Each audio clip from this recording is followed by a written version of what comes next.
আসসালামু আলাইকুম। MJ six two math YouTube চ্যানেলের পক্ষ থেকে সকলকে জানাচ্ছি আন্তরিক শুভেচ্ছা ও অভিনন্দন। নবম শ্রেণীর প্রিয় শিক্ষার্থীরা, আজ তোমাদের লগারিদমের ধারণা ও প্রয়োগের অনুশীলনীর যে ৮ নম্বর ওই যে অনুশীলনীটি রয়েছে, অনুশীলনীর যে ৮ নম্বর প্রশ্নটি রয়েছে তা আমি সমাধান করে দেব। তো একটা কথা এখানে না বললে নাই হবে, সেটি হলো এখানে যতগুলো অঙ্ক রয়েছে, হ্যাঁ? সবগুলি প্রায় একই নিয়মের, একই স্টাইলের এবং সবগুলি একই স্টাইলে আমি করার চেষ্টা করতেছি যাতে তোমাদের বুঝতে সুবিধা হয়। এবং যারা আমার পূর্বের ভিডিওগুলো দেখো নাই, তোমরা একটু দেখে নিতে পারো, তাহলে তোমাদের বুঝতে খুবই সহজ হবে। আর প্রিয় শিক্ষার্থীরা, আমি বরাবর বলে থাকি যে আমার যখন ভিডিওটি দেখো, অঙ্কটি সমাধান করার চেষ্টা করো, তখন অবশ্যই মেইন বইটি সাথে রাখো, কাগজ কলম সাথে নিয়ে আমার নোট করে দাও। নোট করে রাখো, তারপরে বোঝার চেষ্টা করো। তার কথা না বলে চলে যাচ্ছে মূল পর্বে। তো দেখো এখানে কি বলা হয়েছে ৮ নম্বরে, কোনো একসময় জাপানের একটি ভূমিকম্প সংঘটিত হয়। রিক্টার স্কেলে যার মাত্রা হলো ৮ রেকর্ড করা হয়। ওই একই বছরে সেখানে আরও একটি ভূমিকম্প সংঘটিত হয়, যা পূর্বের চেয়ে ৬ গুণ বেশি শক্তিশালী ছিল। আচ্ছা, আর শক্তিশালী রিক্টার স্কেলে পরবর্তী ভূমিকম্পের মাত্রা কত ছিল? আচ্ছা, তো এখানে একটা জিনিস মাথায় রাখবে, ভূমিকম্প যখন সংঘটিত হয় তখন তার মাত্রার সাথে তীব্রতা কিন্তু জড়িত। অর্থাৎ যেখানে মাত্রা থাকবে সেখানে তীব্রতা ছিল, আর যেখানে তীব্রতা ছিল সেখানে মাত্রা ছিল। তাহলে দেখো এখানে মাত্রার কথাগুলো উল্লেখ আছে কিন্তু তীব্রতাটা উল্লেখ নেই। সেই তীব্রতাই কী করতে হবে, আমার বের করতে হবে, ধরে নিতে হবে। কী করতে হবে? প্রথমে ধরে নিতে হবে। আচ্ছা, তো এখানে ভূমিকম্পের নির্ণয় করার জন্য যে অঙ্কগুলো রয়েছে তা সমাধান করার জন্য একটি সূত্র কাজে লাগে। সেই সূত্রটি কি তা তোমাদের প্রথমে একটু দেখে নিচ্ছি।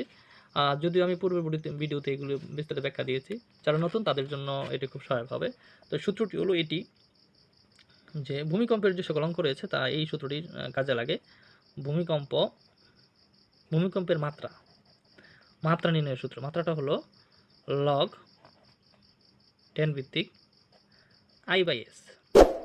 আইটা হলো এখানে তীব্রতা, সর্বোচ্চ তীব্রতা, এটা বলবো এরকম সর্বোচ্চ তীব্রতা। আর এসটা হলো তোমার আদর্শ তীব্রতা, ওকে।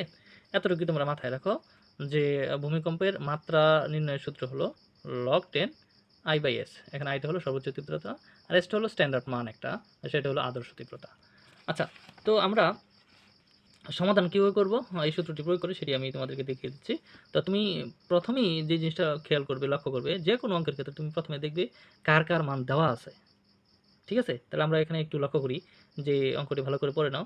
যেখানে বলা হয়েছে দুইবার ভূমিকম্প সংঘটিত হয়, একটা হলো প্রথমবার, সেটা মাত্রা হলো এত, এবং দ্বিতীয়বার সেটি যখন সংঘটিত হয় তখন তীব্রতাটা ছিল আগের চেয়ে, মানে এটার চেয়ে ৬ গুণ বেশি শক্তিশালী। তাহলে পরবর্তী ভূমিকম্পের মাত্রাটা নির্ণয় করতে বলছে। কি নির্ণয় করতে বলছে? মাত্রা নির্ণয় করতে বলছে। তাইলে আমরা একটু মোট কথা হলো এখানে ২ বার ভূমিকম্প সংঘটিত হয়, তাই না?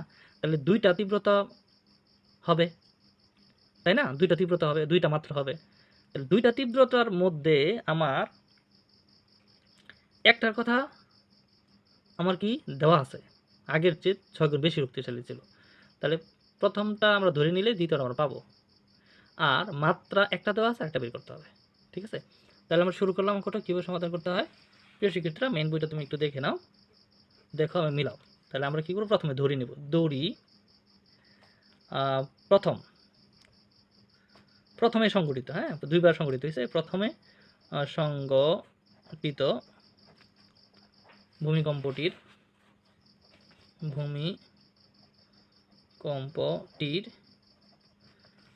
কী দেওয়া আছে এখানে? ভূমিকম্পটির মাত্রা দেওয়া আছে। আমরা কী ধরবো? আমি তীব্রতাটা ধরবো। তীব্রতা ধরে নিলাম। তীব্রতা কী দ্বারা প্রকাশ করা হয়? আই দ্বারা। তাহলে এখানে I 1 ধরলাম, যেহেতু ২ বার সংঘটিত হবে, আই। তাহলে অতএব প্রশ্ন মতে একটা জিনিস খেয়াল করো, দ্বিতীয়বার সংঘটিত ভূমিকম্পটির তীব্রতাটা কত? এই যে উল্লেখ করা আছে। তা আগের চেয়ে ৬ গুণ। কী ছিল? একটু খেয়াল করো, এই 6 গুণ কার চেয়ে? পূর্বের চেয়ে। তাহলে পূর্বের তীব্রতা কত নিয়েছিলাম? I 1। তাহলে দ্বিতীয়বার কী হবে? তার 6 গুণ বেশি, তার মানে 6 গুণ হলো I 1, মানে 6 I 1। জিনিসটা বুঝতে পারছো? এই যে বলে দিয়েছে 6 গুণ, তার মানে 6 দ্বারা কী করতে হবে? গুণ করতে হবে। তাহলে প্রথমের তীব্রতাটা পেলাম, দ্বিতীয়র তীব্রতাটাও আমরা পেলাম। আচ্ছা, এইবার কী দেওয়া আছে একটু দেখে নেব। মাত্রাটা দেওয়া আছে, প্রথমের স্কেলের প্রথম ক্ষেত্রে মাত্রাটা দেওয়া আছে। তাহলে আমরা দেওয়া আছে লিখব, দেওয়া আছে। কী দেওয়া আছে? প্রথমে প্রথমে সংগঠিত ভূমিকম্পটির মাত্রা কত? এই যে মাত্রা 8, তাহলে আমরা লিখব 8। তাহলে অতএব এখন জাস্ট এই সূত্রটি বসাইয়া দিব। এই যে মাত্রা নির্ণয়ের সূত্র, এই যে মাত্রা নির্ণয়ের সূত্র কি? log 10 i। আমি কি আই লিখবো এখানে? না, আই লিখবো না, কারণ প্রথমে তীব্রতাটা আমরা কত ধরছিলাম? i1, এই জন্য এখানে লিখবো i1। যদি এখানে আই ধরতাম তাহলে আই হতো, এস সমান হল 8। এটাকে তুমি একটা সমীকরণ ধরে নিতে পারো, ঠিক আছে। এবং যেটা বের করতে হবে আমার এই যে এইটা দ্বিতীয়বারের ভূমিকা মাত্রাটা আমার কি করতে হবে? বের করতে হবে। তাহলে এটাই হলো আমার কাজ। তাহলে অতএব দ্বিতীয়বার, তাই না, দ্বিতীয়বার সংগঠিত ভূমিকম্পটির, তোমরা যদি না বুঝে থাকো আমাকে বলো যে তুমি কোথায় বুঝতেছো না, আমি এটাকে আরো বিস্তারিত বোঝানোর চেষ্টা করব। ভূমিকম্পটির মাত্রা, তাহলে দ্বিতীয় ভূমিকম্পের মাত্রা কি হবে? সূত্রটা, এই যে সূত্রটা আমরা লিখি, দেখো এই সূত্রটা আমরা লিখবো, এই যে সূত্রটা।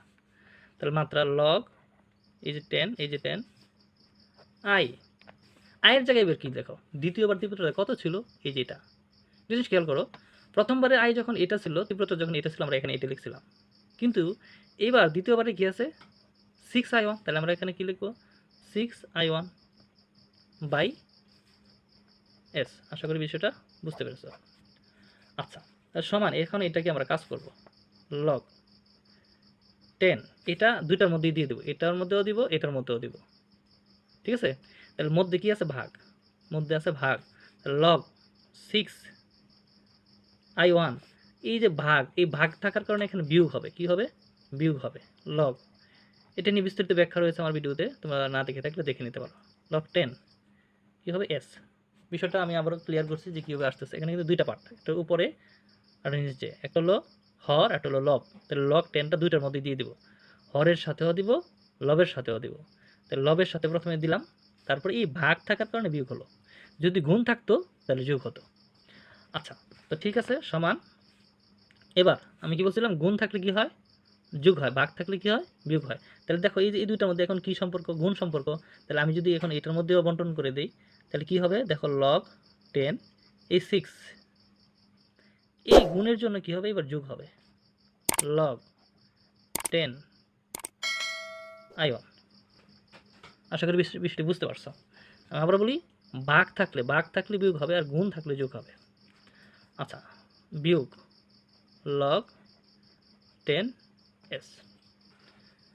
আচ্ছা, এবার আমরা সমান লগ অঙ্কটি শেষ পর্যায়ে প্লাস, এবার আমরা এই যে এই দুইটা থেকে লগ 10 কমন নিব। এই দুইটা থেকে দেখো লগ 10 যখন আমি কমন নিব, তখন এই i1 এই যে বিয়োগের জন্য এবার আবার ভাগ হবে। কি হবে? বিভাগ হবে। ভাগের জন্য যদি বিয়োগ হয়, তাহলে বিয়োগের জন্য কি হবে? ভাগ হবে, এস। ঠিক আছে, এই যে এই বিষয়টা একটু খেয়াল করো। এই যে এখান থেকে আমি কি করব? লগ 10টা আমি কমন নিব। তাহলে লগ 10 কমন নিলে এই যে এখানে থাকবে i1, বিয়োগের জন্য ভাগ আর এস। আচ্ছা, সমান লগ 10 6 বিভাগ লগ 10, এটাকে আমরা লিখতে পারি না এরকম i1/s, একই তো কথা, তাই না? আচ্ছা, এখন এই যে দেখো, খেয়াল করো, এই যে লগ 10 i/s, এই যে দেখো লগ 10 i/s, এই যে এটার সাথে এটা কি মিলে গেল না? হবো। তাহলে এটার মান কত? এই যে 8। তাহলে এটার পরিবর্তে আমরা কি বসাবো?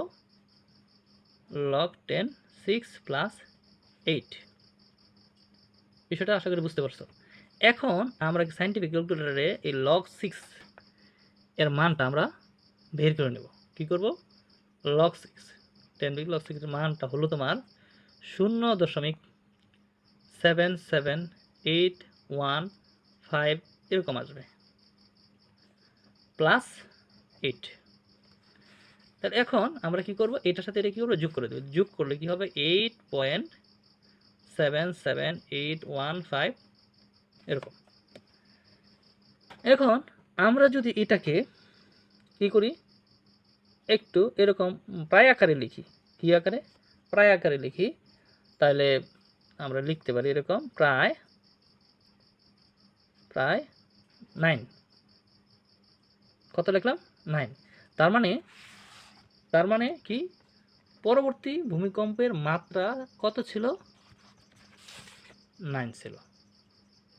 তাহলে আমরা লিখতে পারি এরকম, অতএব পরবর্তী